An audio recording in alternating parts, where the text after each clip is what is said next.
দর্শক, আপনারা যেমন দেখছেন যে একজন নারী চালক পিঙ্ক কালারের বাস চালাচ্ছেন এবং রাজধানীর তেজগাঁ বিআরটিসি প্রশিক্ষণ ইনস্টিটিউট যেটি রয়েছে সেখানে এইসব পিঙ্ক কালারের বাস রাখা হয়েছে এবং এইসব পিঙ্ক কালারের বাস 18 আগস্ট উদ্বোধন করা হবে এবং তারপরে কিন্তু আসলে এসব বাস সড়কে নামবে।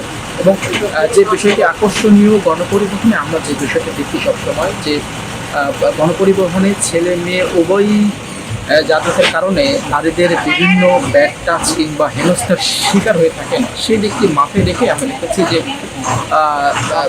বিএনপি সরকার গঠন করেছে, তাদের কিন্তু নির্বাচনী ইশতেহারে ছিল যে নারীদের নিরাপত্তা নিশ্চিত করতে হবে। করোনা বা যে কোনো ভাইরাসের এগেইনস্টে ফাইট মানি ব্যাকট্রলের লেফট রাইট। সেই দিকটি মাথায় রেখে আমরা আসলে দেখেছি যে বাংলাদেশ সড়ক পরিবহন কর্তৃপক্ষের বিআরটিসির উদ্যোগে রাজধানীর 10টি রোডে এসব পিঙ্ক কালারের বাস সার্ভিস চালু করা হচ্ছে এবং এসব বাস সার্ভিসে আমরা যে বিষয়টি দেখছি যে একজন যিনি চালক থাকবেন তিনিও নারী, যে চালকের সহকারী থাকবেন তিনিও কিন্তু নারী একজন।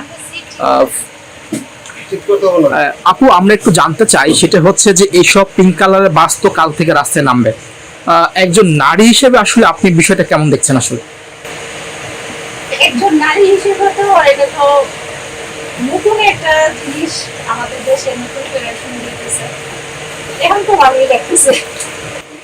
আপনি যে ড্রাইভ করছেন, ড্রাইভ করার আগে আসলে কি কি নিয়েছেন প্রশিক্ষণ?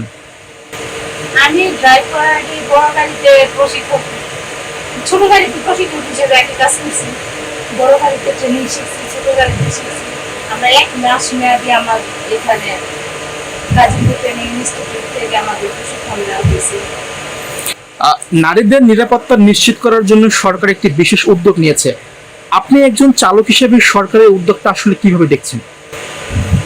আমি নারী হিসেবে একটা নারী সিটির জন্য যে সরকার যে উদ্যোগটা নিয়েছে সেটা তো খুব একটা ভালো, এটা তো নারীদের জন্য এটা একটা সেফ জোন, তাই না? যে নারী চালক থাকবে, নারী কন্ট্রাক্টর থাকবে, নারী আপনার যাত্রী থাকবে, তারা নিরাপদ জায়গায় পৌঁছাইতে পারবে।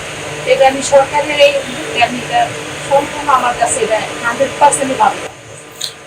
অনেক সময় আমরা দেখি আসলে গণপরিবহনে যখন ছেলে মেয়ে উভয়ই যাতায়াত করে সেক্ষেত্রে আসলে নারীরা বিভিন্ন সময় অভিযোগ করে তাদের বিভিন্ন জায়গায় আসলে হাত দেওয়া হয় বা হেনস্থা করা হয়, এক্ষেত্রে আসলে এইটা এই বাসে কমবে কিনা? তা তো অবশ্যই ওই জিনিসটা যদি আপনি হিসেব করেন তাহলে তো এটা তো আপনার 100% থেকে ধরেন না 80% কমে আসবে।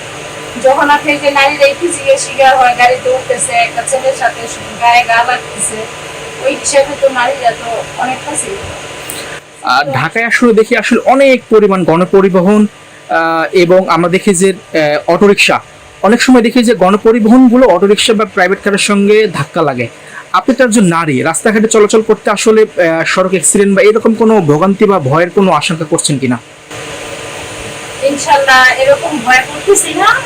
আমার চাকরি জীবনে 8 বছর, এখন পর্যন্ত আমার হাতে কোনো অ্যাক্সিডেন্ট হয় নাই। আমার সেই তার প্রতি একটা আত্মবিশ্বাস আছে যে আমি পারবো। আর আমার গাড়ির আমি ড্রাইভিং শিখছি, সেটা আমি অলরেডি 14 বছর চলতেছে, 14 থেকে 15 বছর চলতেছে। সেই অভিজ্ঞতার আলোকে থেকে আমি বলতে পারি যে আল্লাহর উপর ভরসা রেখে যে মনে হয় না যে করবো।